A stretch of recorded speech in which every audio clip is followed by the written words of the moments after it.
My name is Kristen, aka Krissy, and welcome to my YouTube channel, KrissyandMinnie. And welcome to Magical Storytime at Krissy's Corner. So go ahead and get your favorite juice cup, your favorite stuffed animal, and your blankie. Get in those PJs, and let's read together tonight's story, Bambi. Walt Disney's Bambi. From the Walt Disney motion picture, Bambi. Bambi from the story by Felix Salten. Translated by Whitaker Chambers. Illustrations by the Walt Disney Studio. Adapted by Bob Grant.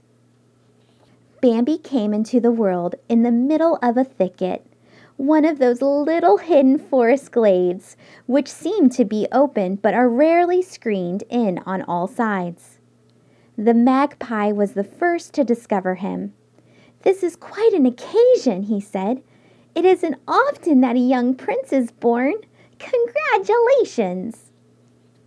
Bambi's mother looked up. "Thank you," she said quietly.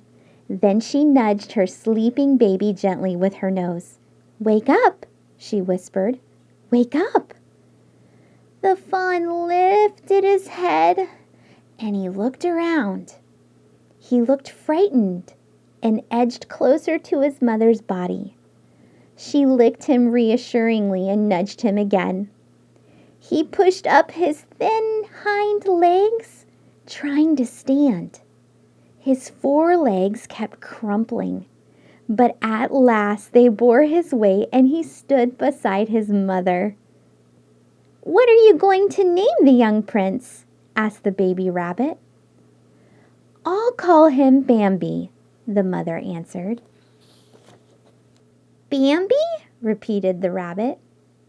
"That's a good name. My name's Thumper." And he hopped away with his mother and sisters. The little fawn sank down and nestled close to his mother. She licked his spotted red coat softly. The birds and animals slipped away through the forest, leaving the thicket in peace and quiet. The forest was beautiful in the summer.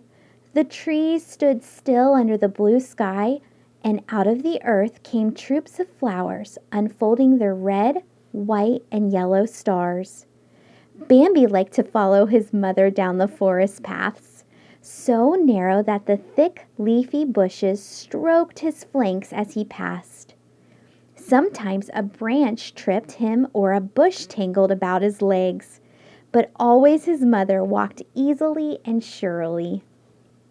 There were friends all along these forest paths.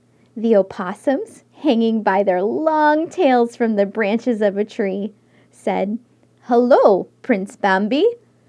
As Bambi and his mother reached a little clearing in the forest, they met Thumper and his family. "Come on, Bambi," said Thumper. "Let's play." And Bambi began to run on his stiff, spindly legs. Then he saw a family of birds on a low branch. He stared at them. "These are birds, Bambi," Thumper said. "Birds?" said Bambi slowly. It was his first word. When he saw a butterfly flutter across the path, he cried, "Bird! Bird!" again. "No, Bambi," said Thumper. "That's not a bird. It's a butterfly." Then Bambi saw a clump of yellow flowers and he bounded toward them. "Butterfly?" he cried. "No, Bambi," said Thumper. "Flower." Suddenly he drew back. Out from the bed of flowers came a small black head with two gleaming eyes. "Flower," said Bambi. "That's not a flower," Thumper giggled. "Skunk." "Flower," said Bambi again. "The young prince can call me Flower if he wants to," said the skunk. "I don't mind. In fact, I like it." Bambi had made another friend. One morning, Bambi and his mother walked down a path where the fawn had never been. A few steps more and they would be in a meadow. "Wait here until I call you," she said. "The meadow is not always safe." She listened in all directions and called, "Come!" Bambi bounded out. Joy seized him and he leaped into the air 3, 4, 5 times. "Catch me!" his mother cried, and she bounded ahead. Bambi started after her. He felt as if he were flying without any effort. As he stopped for breath, he saw standing beside him a small fawn. "Hello," she said, moving near to him. Bambi, shy, bounded away to where he saw his friend, Flower the skunk, playing. He pretended he did not see the little new fawn. "Don't be afraid, Bambi," his mother said. "This is little Faline. Her mother is your Aunt Edna." Soon Bambi and Faline were racing around hillocks. Suddenly, there was a sound of hoofbeats and figures came bursting out of the woods. They were stags. One of the stags was larger and stronger than all the others. This was the great prince of the forest, very brave and wise. The great stag uttered one dreadful word: "Man." Instantly, birds and animals rushed towards the woods. As Bambi and his mother disappeared into the trees, they heard behind them on the meadow loud, roaring noises terrifying to Bambi's ears. Later, as Bambi and his mother lay safely in their thicket, his mother explained, "Man. Bambi, it was Man in the meadow. He brings danger and death to the forest with his long stick that roars and spurts flames.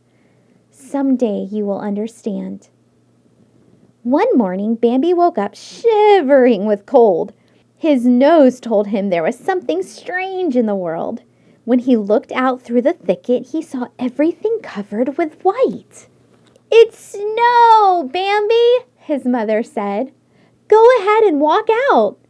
Cautiously, Bambi stepped out on the surface of snow and saw his feet sink down in it. The air was calm and the sun on the white snow sparkled. Bambi was delighted. As he walked, stepping high and carefully, a breeze shifted a branch above him ever so slightly, just enough to tip a heavy load of snow on Bambi's head.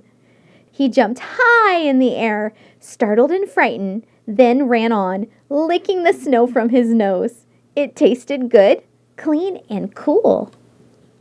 Thumper was playing on the ice-covered pond, and Bambi trotted gingerly down the slope and out onto the smooth ice, too. His front legs shot forward. His rear legs slipped back and down he crashed. He looked up to see Thumper laughing at him. He finally lurched to his feet and skidded across the ice dizzily, landing head first in a snowbank on the shore. As he pulled himself out of the drift, he and Thumper heard a faint sound of snoring. Peering down into a deep burrow, they saw the little skunk lying peacefully asleep on a bed of withered flowers. "Wake up, Flower," Bambi called. "Is it spring yet?" Flower asked sleepily. "No, winter's just beginning," said Bambi. "I'm hibernating," the little skunk smiled. "Flowers always sleep in the winter," and he dozed off again. So Bambi learned about winter. It was a difficult time for all the animals in the forest. Food grew scarce. Sometimes Bambi and his mother had to strip bark from trees and eat it. At last, when it seemed they could find no more to eat, there was a change in the air.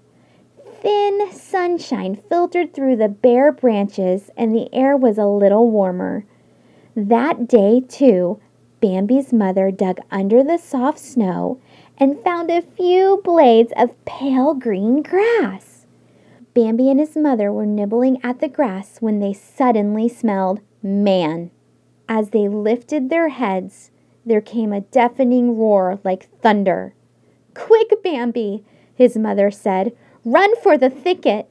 Don't stop no matter what happens!" Bambi darted away and heard his mother's footsteps behind him. Then came another roar from man's guns. Bambi dashed among the trees in terrified speed, but when he came at last to the thicket, his mother was not in sight. He sniffed the air for her smell, listened for her hoofbeats. There was nothing. Bambi raced out into the forest, calling wildly for his mother. Silently, the old stag appeared beside him. "Your mother can't be with you anymore," the stag said. "You must learn to walk alone." In silence, Bambi followed the great stag off through the snow-filled forest. Soon it was spring. Everything was turning green, and the leaves looked fresh and smiling. Suddenly, Bambi looked up and saw another deer. "Hello, Bambi," said the other deer. "Don't you remember me? I'm Felix." Bambi stared at her. Felix was now a graceful and beautiful doe. A strange excitement swept over Bambi. When Felix trotted up and licked his face, Bambi started to dash away. But after a few steps, he stopped. Felix dashed into the bushes and Bambi followed. Suddenly, Rano, a buck with big antlers, stood between Bambi and Felix. "Stop!" he cried. "Felix is going with me." Bambi stood still as Rano nudged Felix down the path. Suddenly, he shot forward and they charged together with a crash. Again and again, they came together, forehead to forehead. Then a prong broke from Rano's antlers. A terrific blow tore open his shoulder, and he fell to the ground, sliding down a rocky embankment. As Rano limped off into the forest, Bambi and Felix walked away through the woods. At night they trotted onto the meadow where they stood in the moonlight, listening to the east wind and the west wind calling to each other. Early one morning in the autumn, Bambi sniffed the scent of man. A great stag came and said, "Yes, Bambi, it's man, with tents and campfires. We must go to the hills." Bambi ran back to the thicket for Felix. The sounds of man and the barking of dogs came closer. He lunged at the dogs and called, "Run, Felix!"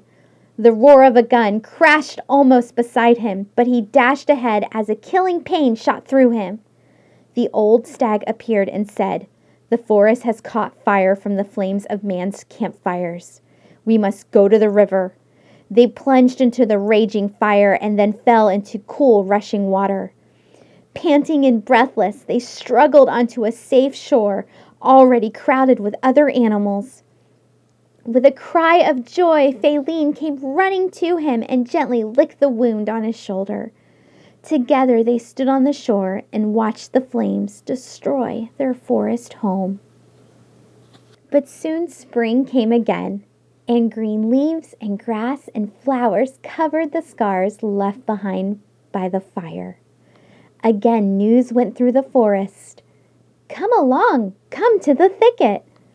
At the thicket, the squirrels and rabbits and birds were peering through the undergrowth at Felix and 2 spotted fawns. And not far away was Bambi, the proud father and the new great prince of the forest. The end.